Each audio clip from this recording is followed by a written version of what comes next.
advocate for yourself and understand that you are stepping up from undergrad to graduate. And that means, taking hold of your education, taking hold of your career, and understanding that at the end of the day, the degree to which you're successful is going to be dependent on how assertive you are and how you communicate with faculty. And just can take control of your learning. Definitely come in with an open mind.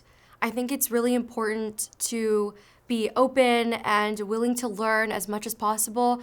I definitely didn't think that I was going to be doing the research that I'm doing now. I came in with a completely different idea, but it helps to be as flexible and open-minded because you never know what you're going to learn. And there's so many things to learn, and so I think being open-minded as much as possible.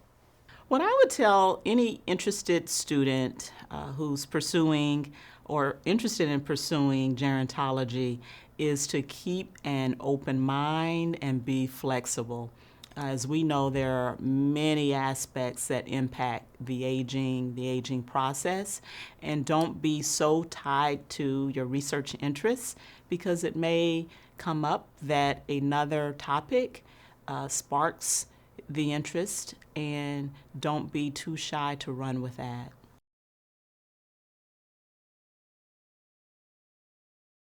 I think for current gerontology students, it's really important to sort of look around and find the place that really fits where you are, but also make sure you experience all the opportunities of what program or where you're at. So, I'm a researcher. I think it's important to do a lot of research. And again, having an idea of what you want to do is important, but also don't overlook some of the other opportunities to know a little bit more, a little bit outside of a narrow area. Because again, as it's in gerontology and aging, the biopsychosocial, everything becomes much more important as you get older, as you're having difficulty walking, the environmental sidewalks, the social support, all of these things become really critical to help maintain people's quality of life. I would say first they should come to our program and see what it's all about. And I think to keep an open mind about the field and what you want to study, because you may have an idea, and it's important when they apply. We love to see what types of things they plan to do and who they might want to work with, but it's also really important to take the classes and just sort of see where that leads you. You don't need to come in knowing exactly what you want to study. I think students often feel that pressure and think that's expected of them, but the goal is for you to take classes and learn, expand your mind, and see what types of topics interest you as you sort of create your own sort of trajectory as a gerontologist and what you want your contribution to be. Ask questions of everyone. You can learn from anyone at any time. So even if that's not even your research area or your research interest, ask and engage with all the faculty. You never know where a conversation could lead. You never know that conversation may lead to another opportunity that you didn't even think was possible. So just try to ask questions and then try to engage with as many people, as many faculty as possible. Also, engage with your cohort. Your cohort is also going to be a big part of your future. You never know when you're going to cross paths again, so don't think that you're just going to be here together and this is going to be it. You want to keep in touch with your cohort because you could intersect and cross paths again, and it could be, again, beneficial to you in the long run. As a student, be open to opportunities and try anything that you're remotely interested in, and plan and prepare for those opportunities. There's a quote that says, "Luck is what happens when preparation meets opportunity." Usually, opportunities don't just fall in your lap, so prepare for them and take advantage of opportunities when they do come. Gerontology is an interdisciplinary field, so each person has very unique and different academic background and research expertise. So sometimes we get lost in where we are in the field of gerontology.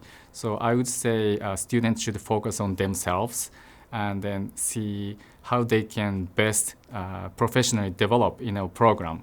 And so instead of comparing yourself to others, you can think about how you can become truly unique, one-of-the-kind researchers in our program. And the second tip is to think about what we can learn from every situations. So the learning doesn't end in our program. It continues rest of our lives. So in every step of the way and in every situations, we can always try to find something we can learn. And then sometimes we do well, some other times we don't do well. So when you do well, you can always think about how you did it well and how you can make it better next time.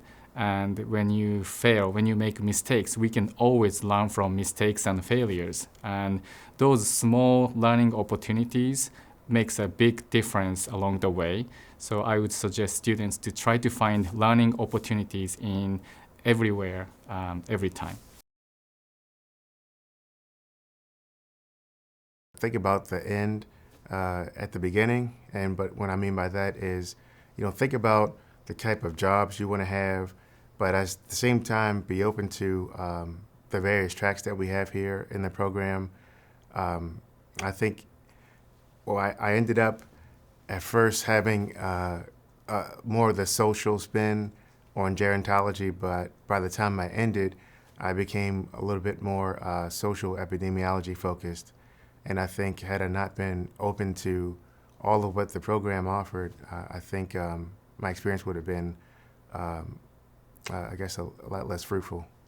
So I would generally recommend to current gerontology students that they try to reach out and expand their expertise. It's very comfortable to become specialized in one particular area, but as I mentioned before, we have different tracks and those tracks overlap.